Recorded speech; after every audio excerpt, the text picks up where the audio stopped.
يعني غرفة التجارة والصناعة الفرنسية، وكان من خلاله شفنا يعني المشروع منطقتين لوجستيكيتين اللي موجودة في واحدة في بيرغندوز وواحدة في القرقرات بغلاف مالي يضاهي 160 مليون ديال الدرهم. أنتم تعلمون بأن هذا المشروعين هما في إطار الشراكة مع وزارة التجارة والصناعة، وكذلك معنا فيها غرفة التجارة والصناعة الفرنسية. واليوم يعني كان لقاءنا حول يعني المراحل اللي وصل لها هذا المشروع، وأنتم تعلمون كذلك بأن غرفة التجارة والصناعة الفرنسية عندها تجربة كبيرة في تسيير المناطق اللوجستية والصناعية، وعندها تجربة كذلك في تسيير هذا النوع من المشاريع في المغرب. وبالتالي يعني اجتماعهم اليوم معنا هو يعني لمناقشة حيثيات هذا المشروع والطرق الكفيلة باش انه ينجح ويتحقق على أرض الواقع. هذا المشروع مشروع هام لأنه سيعزز منطقة القرقرات ومنطقة بيرغندوز يعني منطقة لوجستيكية وتجارية نحو إفريقيا جنوب الصحراء، وكذلك يعني سيدفع بالاقتصاد الجهوي إلى الأمام ويعطيه ويحقق الكثير من فرص الشغل، و يعني يفتح الأبواب على مصراعيه أمام تنمية هذه المنطقة.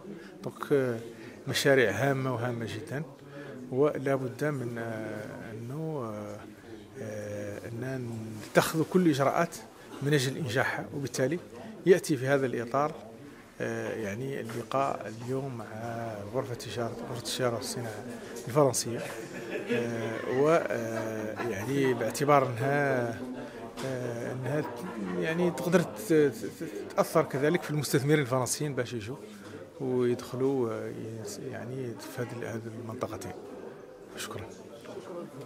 Pascal Darié, et nous sommes en visite en délégation de la Chambre auprès de la région de Darla pour justement voir ensemble l'état d'avancement de deux parcs industriels qui l'un a une vocation essentiellement logistique, celui installé à Guerguerat, l'autre plus un mix entre logistique et industriel, plus près donc de Darla et sur le chef-lieu.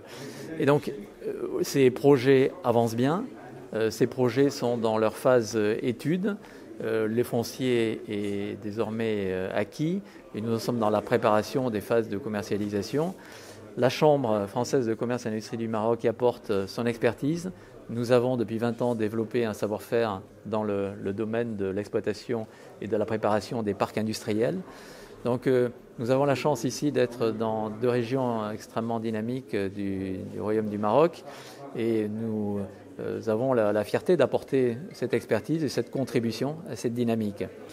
Vous le savez, nous sommes la Chambre française de commerce et d'industrie du Maroc présent sur les provinces du Sud, à l'Aïoun et à Darla, avec des délégations qui placent des compétences, donc du savoir-faire, un accompagnement des entreprises françaises et autres entreprises qui s'implantent ou qui veulent s'implanter dans ces deux provinces extrêmement dynamiques, et nous leur apportons donc nos contributions, notre savoir-faire.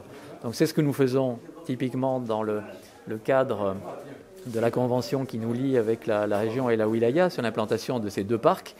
Donc c'est deux exemples encore une fois de dynamique industrielle et commerciale, et nous n'avons aucun doute sur la réussite de ces deux parcs.